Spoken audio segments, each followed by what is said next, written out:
Hello ලස්සන ළමයෝ. ඔන්න ඉතින් අද සිම්පල් බ්ලොග් එකකින් අපි හම්බුණා. කලින් පාර වගේ අදත් ඉතින් චූටි ගමනක් යන්න තමයි ලෑස්ති වෙන්නේ. ඔන්න ඉතින් ඔහොම ලිප්ස්ටික් චුට්ටකුත් ගාගෙන ලස්සනට ලෑස්ති වෙලා අදත් යන්නේ ඉතින් වෙනදා වගේම සුපර් මාකට් තමයි. එහෙනම් අපි යමු.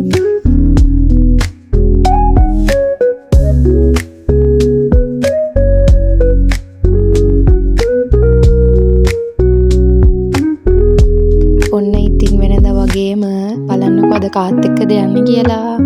මෙන්න මෙයත් එක්ක තමයි අද නම් යන්නේ. අනිත් එක්කෙනාද නෑ යා වැඩ. ඉතින් අපි දෙන්න තමයි යන්නේ. බලමු අපි මොනවද ගන්න කියලා.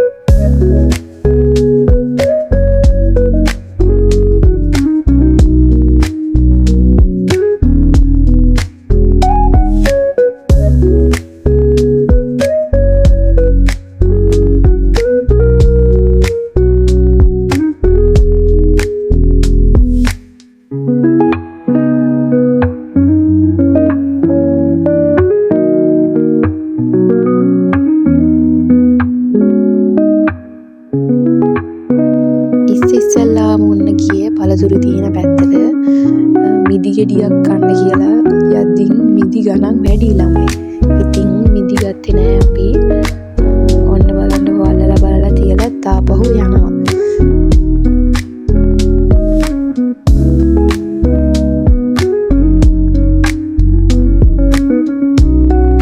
ඔය බලන්නකෝ ඊළඟට යන්නේ කොහෙද කියලා. යන්නේ අයිස්ක්‍රීම් පැත්තට. ඒත් ළමයි මෙහෙට සීතලයිනේ. ඒ හින්දා අයිස්ක්‍රීම් කන එක චුට්ටක් අඩු කරලා තමයි තියෙන්නේ.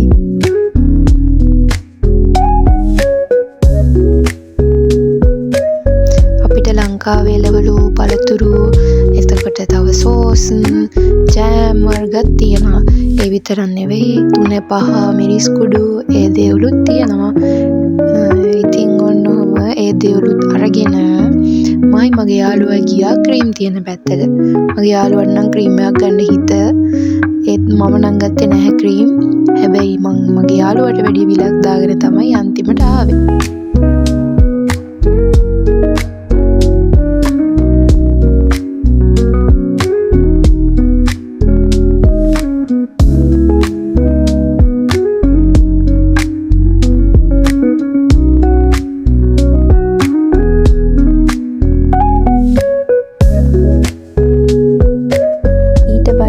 ඔක්කොම ටික අරගෙන යාළුවට වැඩිය ලොකු බිලකුත් මම දාගෙන ආයේ යනවා තව බිලක් දාගන්න. මේ මොකද්ද දන්නවද? චායි බොන්න තමයි යන්නේ. කරක් චායි කිව්වහම ඉතින් නැතෝ බැරි දෙයක් නේ. ඩුබායි යාළුවෝ නම් දන්නවා ඒ ගැන. ඉතින් අපි යන් මොනවද තියෙන්නේ බලන්න කන්න එම.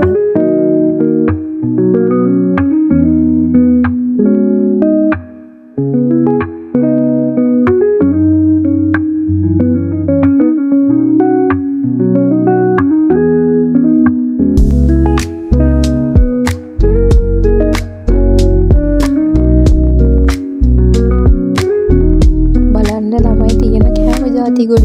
හැබැයි මේ ඔක්කොම කෑම ජාති ඉන්දියන් කෑම ජාති.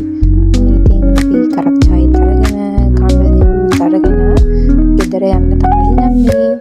ගෙදර ගිහිල්ලා තව පොඩි වැඩක් තියෙනවා. ඒකත් බලමුකෝ.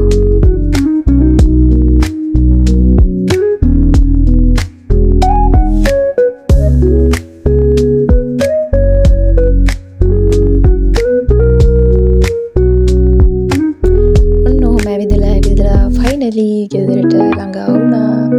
ගෙදර ගිහිල්ලා මං අර කිව්ව චූටි වැඩේ මොකක්ද කියලා බලමුකෝ. මේක තමයි මං කිව්ව චූටි වැඩේ. මම උදේට වැඩට යනවා නම් හවසට ගෙදර 5 වගේ වෙයි තියෙනවා නම් අනිවාර්යෙන් මතක් කරලා බුදු පහන තියෙනවා. සමහර දවසට අමතක වෙනවා. ඒ දවස්වලට ඉතින් මගේ රූම් එකේ යාළුවෝ තියෙනවා. ඔහොම තමයි ඉතින් දවස ගෙවෙන්නේ උදේ ෂිෆ්ට් එකට වැඩට ගියපුවාම.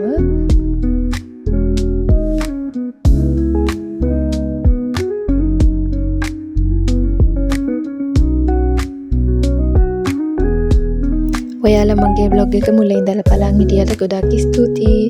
එහෙනම් ඉතින් තවත් අලුත් බ්ලොග් එකකින් හම්බ වෙමු. එහෙනම් ඔන්න මම අදට ගිහිල්ලා එන්නම්. බයි බයි.